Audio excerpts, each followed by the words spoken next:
ಜಯಪುರ ವೈಟ್ಫೀಲ್ಡ್ ಮೆಟ್ರೋಗೆ ಮೋದಿ ಚಾಲನೆ. ರೈಲಿನಲ್ಲಿ 1 ಕಿಲೋಮೀಟರ್ ನಮೋ ಪ್ರಯಾಣ. ವಿದ್ಯಾರ್ಥಿಗಳು ಕಾರ್ಮಿಕರ ಜೊತೆ ಕುಶಲೋಪರಿ. ಬೆಂಗಳೂರಿನಿಂದ ದಾವಣಗೆರೆಯತ್ತ ಪ್ರಧಾನಿ ಮೋದಿ ವಿಜಯ ಸಂಕಲ್ಪ ಸಮಾರೋಪದಲ್ಲಿ ಭಾಗಿ. ನಮೋ ಕಾರ್ಯಕ್ರಮಕ್ಕೆ ಭಾರೀ ಬಂದೋಬಸ್ತ್.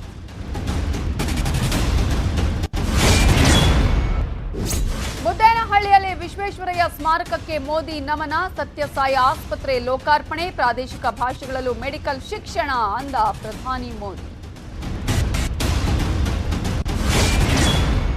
ಕಾಂಗ್ರೆಸ್ನ ಮೊದಲ ಪಟ್ಟಿ ಬಿಡುಗಡೆ. 124 ಅಭ್ಯರ್ಥಿಗಳ ಘೋಷಣೆ. ವರುಣಾದಿಂದ ಸಿದ್ದರಾಮಯ್ಯ ಅಖಾಡಕ್ಕೆ. ಕೋಲಾರಕ್ಕೂ ಟಿಕೆಟ್ ಬೇಡಿಕೆ. ಲಿಂಗಾಯತರಿಗೆ 2Dಯಲ್ಲಿ 7% ಮೀಸಲಾತಿ ನಿಗದಿ. ಶ್ರೀಗಳ ಸಭೆಯಲ್ಲಿ ಮೂಡದ ಒಮ್ಮತ. ಯತ್ನಾಳ್ ಕಾಶಪ್ಪನವರ ಬೆಂಬಲಿಗರ ಗಲಾಟೆ.